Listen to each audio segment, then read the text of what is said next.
بسم اللہ الرحمن الرحیم۔ محترم سامعین و ناظرین، آج ہم ایک مرتبہ پھر اپنے درس خلاصہ تفسیر قرآن کے اندر حاضر ہیں۔ آج اس ویڈیو کے اندر 14ویں پارے کا تفسیر کا خلاصہ پیش کیا جائے گا۔ 13ویں پارے کے آخر میں سورۃ ہجر شروع ہوئی۔ سورۃ ہجر مکہ مکرمہ میں نازل ہونے والی صورت ہے۔ دیگر صورتوں کی طرح اس صورت کا مرکزی مضمون بھی یہ ہے کہ اس میں اللہ تبارک و تعالیٰ کی وحدانیت، اس کی قدرت، نبی کریم صلی اللہ علیہ وسلم کی نبوت، مرنے کے بعد دوبارہ زندہ کیے جانے اور اعمال کی جزا ملنے کے کئی دلائل بیان کیے گئے ہیں۔ شروع کی آیات میں فرمایا کہ حبیب، یہ کافر اگرچہ مسلمان ہونے کے لیے تیار نہیں، مگر ایک وقت آنے والا ہے جب یہ تمنا کریں گے کہ کاش وہ مسلمان ہوتے، لہذا آپ انہیں ان کے حال پر چھوڑ دیں، یہ کھاتے پیتے رہیں، دنیا کے عارضی مفادات ہیں، ان میں گم رہیں، مگر رہیں اور امیدوں اور آرزوؤں میں پڑے رہیں۔ ان قریب انہیں دنیا کی عارضی زندگی کے بارے میں پتہ چل جائے گا۔ اے حبیب، آپ سے پہلے جن بستیوں کے باشندوں کو ہم نے ہلاک کیا، ان کے لیے ایک معین وقت لوح محفوظ میں لکھا ہوا تھا۔ ہم نے انہیں وہ وقت آنے سے پہلے ہلاک نہیں کیا، اور جب وہ وقت آ گیا تو ہم نے انہیں تباہ و برباد کر دیا۔ اے حبیب صلی اللہ علیہ وسلم، اسی طرح مکہ کے مشرکوں کو بھی اسی وقت ہلاک کریں گے جب ان کا لکھا ہوا معین وقت آ جائے گا، کیونکہ یہ فیصلہ میرا ہے، میں معین وقت میں آنے سے پہلے کسی بستی کے باشندوں کو ہلاک نہیں کرتا۔ آیت نمبر 9 میں قرآن مجید کی حفاظت کی ذمہ داری اللہ تبارک و تعالیٰ نے اپنے ذمہ لی ہے کہ اللہ تبارک و تعالیٰ قرآن مجید کی حفاظت فرماتا ہے، اور اس کے لیے اللہ تبارک و تعالیٰ نے اپنے بندے، سعادت مند بندے، انہیں توفیق دی ہے کہ وہ قرآن مجید یاد کرتے ہیں اور یاد رکھتے ہیں اور آگے قرآن مجید پڑھتے پڑھاتے ہیں۔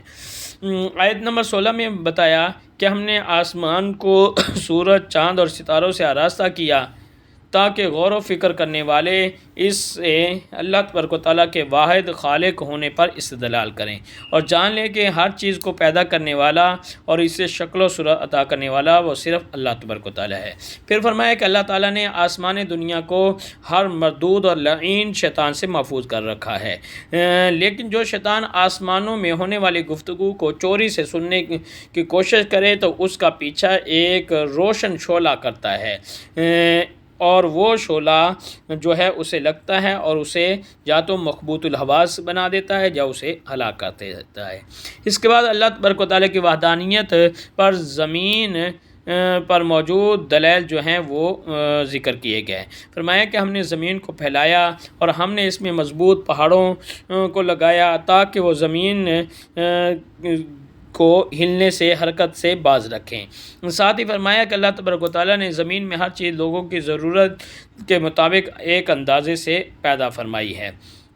اس کے بعد اللہ تبارک و تعالیٰ نے 22 اور 23 آیت میں فرمایا کہ بادلوں میں پانی پیدا کرنے اور اس میں بارش نازل کر کے تمہیں سیراب کرنے پر صرف اللہ تبارک و تعالیٰ قادر ہے، اس کے سوا کسی اور کو یہ قدرت حاصل نہیں ہے۔ اس میں اللہ تبارک و تعالیٰ کی قدرت اور بندوں کے عاجز ہونے کی عظیم دلیل موجود ہے۔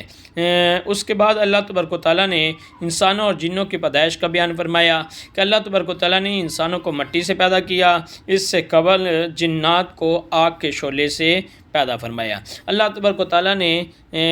فرشتوں سے فرمایا کہ جب میں انسان کو بناؤں، اس میں روح ڈال دوں تو تم اس کے سامنے سجدے میں گرنا۔ تمام فرشتوں نے حضرت آدم علیہ السلام کے سامنے سجدہ کیا سوائے ابلیس کے۔ حضرت آدم علیہ السلام کے سامنے سجدہ ریز ہونے سے اس نے انکار کر دیا اور کہنے لگا میں افضل ہوں کیونکہ تو نے مجھے آگ سے اور انہیں مٹی سے بنایا ہے۔ اللہ تبارک و تعالیٰ نے فرمایا کہ قیامت تک آسمان اور زمین والے تجھ پر لعنت کریں گے، اور جب قیامت کا دن آئے گا تو اس لعنت کے ساتھ ہمیشگی کے عذاب میں گرفتار کیا جائے گا۔ اپنے مردود اور لعنتی ہونے کے بارے میں سن کر شیطان نے کہا کہ میرے رب مجھے قیامت کے دن تک مہلت دے دے۔ قیامت کے دن تک مہلت مانگنے سے شیطان کا مطلب یہ تھا کہ وہ کبھی نہ مرے، کیونکہ قیامت کے بعد کوئی نہ مرے گا، اور قیامت تک اس نے مہلت مانگ لی، لیکن اس کی اس دعا کو اللہ تبارک و تعالیٰ نے اس طرح قبول فرمایا کہ بے شک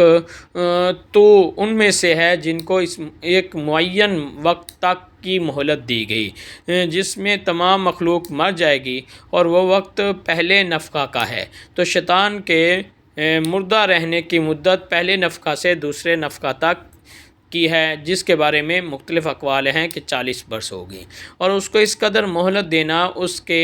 اکرام کے لیے نہیں بلکہ اس کی شقاوت اور عذاب کی زیادتی کے لیے ہے۔ اس نے کہا میں تیرے مخلص بندوں کے سوا سب کو گمراہ کر دوں گا۔ اس پر اللہ تبارک و تعالیٰ نے فرمایا کہ یہ وہ راہ ہے جو سیدھی مجھ تک پہنچتی ہے، میرے مخلص بندوں پر تیرا کچھ زور نہیں چلے گا سوائے ان گمراہوں کے جو تیری پیروی کریں گے، اور ان تمام لوگوں سے جہنم کا وعدہ ہے جس کے 7 دروازے ہیں، اور ہر دروازے کے لیے ان گمراہ لوگوں میں لوگ تقسیم کیے گئے ہیں، یعنی لوگ اپنے اعمال کی مناسبت سے جہنم میں داخل ہوں گے۔ اس کے بعد اللہ تبارک و تعالیٰ نے اس صورت کے اندر مختلف قوموں پر عذاب کا ذکر فرمایا ہے۔ اس میں خاص طور پر قوم لوط ہے کہ اللہ تبارک و تعالیٰ نے ان پر جو ہے عذاب کا ذکر فرمایا، اور اس صورت کے اندر اللہ تبارک و تعالیٰ نے آخر میں نبی کریم صلی اللہ علیہ وسلم سے فرمایا کہ آپ اللہ کی عبادت کرتے رہیں یہاں تک کہ آپ کے پاس اللہ کا حکم آ جائے۔ اس کے بعد سورہ نحل ہے۔ سورہ نحل اس سورت کے 16 رکوع اور 128 آیتیں ہیں۔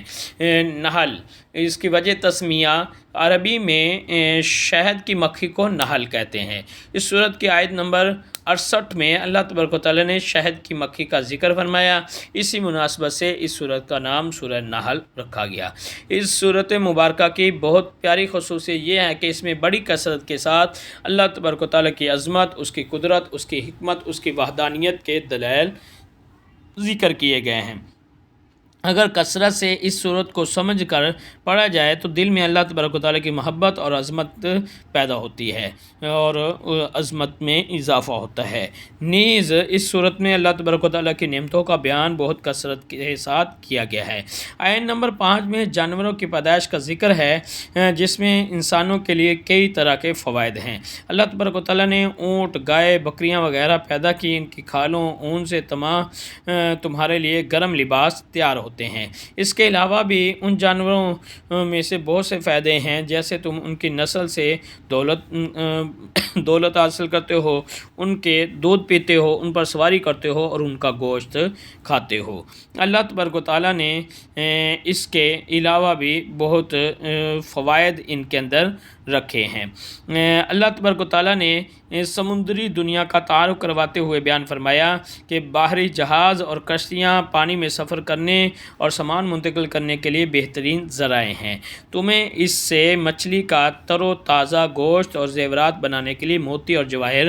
ملتے ہیں۔ اللہ تبارک و تعالیٰ نے اپنے احسانات اور انعامات کا تذکرہ کر کے فرمایا کہ ہماری نعمتیں بے حساب ہیں، اگر تم شمار کرنا چاہو تو بھی گن نہیں سکتے، لہذا تم شکر ادا کرو۔ پھر کفار کا تذکرہ فرمایا کہ اگر ان کے یہاں بیٹی کی پیدائش ہو جائے تو ان کا چہرہ کالا پڑ جاتا ہے اور وہ غصے سے بھر جاتے ہیں اور بیٹی کی پیدائش کو برا سمجھتے ہیں اور اپنی قوم سے چھپتے پھرتے ہیں۔ پھر اللہ تبارک و تعالیٰ نے کائناتی شواہد سے توحید اور رسالت کے مزید دلائل بیان فرمائے۔ اللہ تبارک و تعالیٰ کی عظمت اور قدرت کی نشانیاں ہر چیز میں موجود ہیں، یہاں تک کہ اگر تم اپنے معاشیوں میں غور و فکر کرو تو تمہیں غور و فکر کرنے سے بہت سی باتیں مل جائیں گی۔ اللہ تبارک و تعالیٰ نے ان کے اندر جانوروں کے پیٹوں سے گوبر خون کے درمیان سے خالص دودھ نکال کر تمہیں دیا اور پینے کے لیے تمہیں اس سے آسانی سے وہ نکل آتا ہے، جس سے کسی چیز کی آمیزش کا کوئی شیبہ نہیں۔ حالانکہ حیوان کے جسم میں غذا کا ایک ہی مقام ہے جہاں چارہ، گھاس، بھوسا وغیرہ پہنچتا ہے، اور دودھ، خون، گوبر سب اسی غذا سے پیدا ہوتے ہیں اور ان میں سے ایک دوسرے سے ملا ہوا کوئی نہیں ہے۔ دودھ میں نہ ہی خون کی رنگت کا شیبہ ہے اور نہ ہی گوبر کی بو کا، نہایت صاف اور لطیف دودھ جو ہے برآمد ہوتا ہے۔ یہ اللہ تبارک و تعالیٰ کی حکمت ہے اور عجیب کاریگری ہے۔ شہد کی مکھی میں غور کرنے کا حکم دیا کہ اسے ہم نے پہاڑوں اور درختوں میں گھر بنانے کا حکم دیا، پھر ہر قسم کے پھولوں اور پھلوں سے رس چوس کر دور دراز کا سفر طے کر کے اپنے چھتے تک پہنچتی ہے، اور پھر مکھی کے پیٹ سے مختلف رنگوں اور ذائقوں کا شہد نکالا جو انسانوں کے مختلف امراض کے لیے شفا اور صحت عطا کرنے کا ذریعہ ہے۔ پھر قرآن مجید کے ہدایت اور رحمت ہونے کا بیان ہے اور بتایا گیا کہ اللہ تبارک و تعالیٰ عدل و احسان کا حکم دیتا ہے اور ظلم، بے حیائی اور بری باتوں سے دور رہنے کا حکم دیتا ہے۔ اللہ تبارک و تعالیٰ نے یہاں جو ہے انسان کو یہ بھی باور کروایا کہ انسان جب تو پیدا ہوتا ہے تو اس وقت کی اپنی حالت دیکھ، اس کے بعد اللہ تبارک و تعالیٰ تجھے جو ہے سننے کی، دیکھنے کی صلاحیت دیتا ہے۔ اللہ تبارک و تعالیٰ ایک وقت دیتا ہے کہ تو اپنی زندگی میں کچھ کرتا ہے، پھر اللہ تبارک و تعالیٰ تجھے جو ہے ارذل العمر کی طرف پہنچا دیتا ہے کہ پہلے تو جانتا تھا، اب جاننے کے بعد تو کچھ نہیں جانتا۔ تو یہ سارا اللہ تبارک و تعالیٰ کا ایک نظام ہے، تو اللہ تعالیٰ اصل جو ہے اس نظام کو چلانے والا ہے۔ پھر اللہ تبارک و تعالیٰ نے اس پارے کے آخر میں جا کر کافروں کی سرزنش کی، کیونکہ وہ کہا کرتے تھے کہ معاذ اللہ رسول اللہ صلی اللہ علیہ وسلم پر قرآن مجید نازل نہیں ہوا بلکہ انہوں نے خود گھڑ لیا ہے، تو اس کا اللہ تبارک و تعالیٰ نے سختی سے جواب دیا۔ اور یہاں اللہ تبارک و تعالیٰ نے یہ بھی بیان فرمایا کہ اگر کوئی مسلمان کسی کافر کے ہتھے چڑھ جائے اور کافر قتل کرنے کی دھمکی دے کر اس سے کلمہ کفر بولنے پر اسے مجبور کریں تو اکراہ شرعی، ایسی صورت میں اگر وہ زبان سے کلمہ کفر بول دے لیکن دل اس کا مطمئن ہو تو وہ بندہ ایمان سے خارج نہیں ہوتا۔ تو اس کے احکام جو ہیں وہ تقریباً 4 بنتے ہیں۔ حالت اکراہ میں اگر دل ایمان پر جمع ہوا ہے تو کلمہ کفر کا زبان پر جاری کرنا جائز ہے، جبکہ آدمی کو کسی ظالم کی طرف سے اپنی جان یا کسی عضو کے تلف ہونے کا حقیقی خوف ہو، اور اس میں یہ بھی ضروری ہے کہ اگر کوئی 2 معنی والی بات کہے تو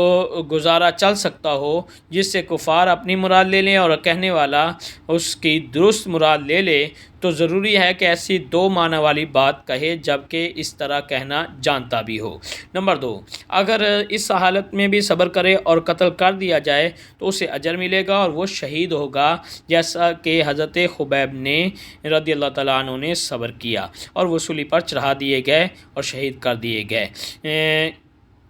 نمبر 3، جس شخص کو مجبور کیا جائے اگر اس کا دل ایمان پر جمع ہوا نہ ہو تو وہ کلمہ کفر زبان پر لانے سے کافر ہو جائے گا۔ نمبر 4، اگر کوئی شخص بغیر مجبوری کے مذاق کے طور پر علم نہ ہونے کی وجہ سے کلمہ کفر زبان پر جاری کرے تو وہ بھی کافر ہو جائے گا۔ تو اس وجہ سے یہ اکراہ کی صورت جو ہے اس کو غور سے دیکھنا چاہیے۔ اس کے بعد اللہ تبارک و تعالیٰ نے ایک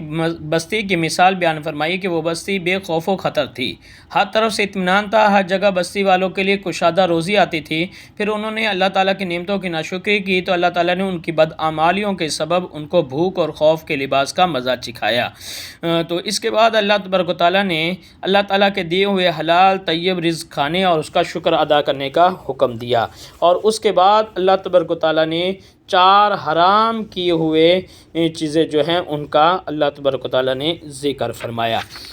اور اللہ تبارک و تعالیٰ نے یہ بھی ساتھ واضح فرمایا کہ خود ساختہ حلال اور حرام کے قوانین مقرر نہ کیے جائیں اور ان کی اللہ تعالیٰ نے مذمت فرمائی۔ اس کے بعد آیت نمبر 119 کے اندر ایک بار پھر اس رعایت کا بیان فرمایا کہ اگر بندہ نادانی میں گناہ کر بیٹھے اور احساس ہونے پر سچے دل سے توبہ کر کے نیکی پر کار بند ہو جائے تو اللہ تعالیٰ گناہوں کو معاف فرمانے والا ہے۔ پھر اس کے بعد 120 آیت کے اندر اللہ تبارک و تعالیٰ نے حضرت ابراہیم علیہ السلام کی صفات کریمانہ کا بیان فرمایا کہ وہ اپنی ذات میں ایک امت تھے، توحید پر قائم تھے، شرک سے دور رہنے والے تھے، اللہ تعالیٰ کی نعمتوں کے شکر گزار تھے، اللہ تعالیٰ نے انہیں صراط مستقیم کی ہدایت سے نوازا تھا اور انہیں دنیا میں بھی اچھائی عطا فرمائی اور آخرت میں بھی نیکوکاروں میں سے ہوں گے۔ اور اس کے بعد اللہ تبارک و تعالیٰ نے نبی کریم صلی اللہ علیہ وسلم کو ملت ابراہیمی کی پیروی کا حکم دیا، اور اس کے بعد اللہ تبارک و تعالیٰ نے دعوت دین کے اسلوب کو بیان فرمایا کہ اپنے رب کی راہ میں اللہ تعالیٰ کی طرف حکمت اور عمدہ نصیحت کے ساتھ بلاؤ۔ اگر بحث کی نوبت آ بھی جائے تو احسن طریقے سے حجت قائم کرو اور مشکلات میں صبر و تحمل کا مظاہرہ کرو کہ صبر کی توفیق اللہ تبارک و تعالیٰ کے عطا کرنے سے ملتی ہے اور اس کا بدلہ بھی اللہ تبارک و تعالیٰ ہی دیتا ہے۔ آخر میں اللہ تبارک و تعالیٰ نے فرمایا کہ اللہ تعالیٰ تقوی اختیار کرنے والے اور نیک کام کرنے والوں کے ساتھ ہے۔